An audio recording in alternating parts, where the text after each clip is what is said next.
Hello everyone, అందరికీ నమస్తే అండి. Welcome to my channel Keerthi foods.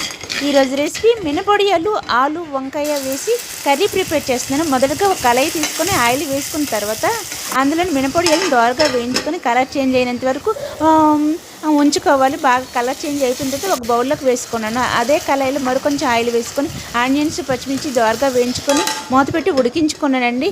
ఉడికిన తర్వాత అందులో అల్లం వెల్లుల్లి ఫ్రెష్గా దంచింది వేసుకొని పచ్చివాసన పోయినంత వరకు బాగా ఫ్రై చేసుకున్నాను. ఆ తర్వాత కట్ చేసుకున్న ఆలు వంకాయలు వేసుకొని మూత పెట్టి ఉడికించుకున్నాను. బాగా మెత్తగా సాఫ్ట్గా అయినంత వరకు ఉంచుకున్న తర్వాత అందులో ఉప్పు కారం పసుపు ధనియాల పౌడర్ వేసుకొని బాగా మిక్స్ చేసుకున్నాను. బాగా మిక్స్ అయిపోయిన తర్వాత అందులో పెద్ద సైజు 2 టమాటీలు వేసి బాగా మిక్స్ చేసుకున్న తర్వాత మూత పెట్టి ఒక 5 మినిట్స్ పాటు ఉడికించుకున్నాను. ఉడికిన తర్వాత అందులోనే మునిగినంత వరకు కొంచెం ఎక్కువగానే వాటర్ వేసుకొని హై ఫ్లేమ్లో పెట్టేసి కెళ్ళినంత వరకు ఉంచుకున్నాను. కెళ్ళిన తర్వాత ఈ మినపొడియలను కూడా అందులో వేసుకొని సిమ్లో పెట్టేసి ఒక 10 మినిట్స్ పాటు ఉడికించుకున్నానండి. అది దగ్గరికి అయినంత వరకు ఉంచుకున్నాను.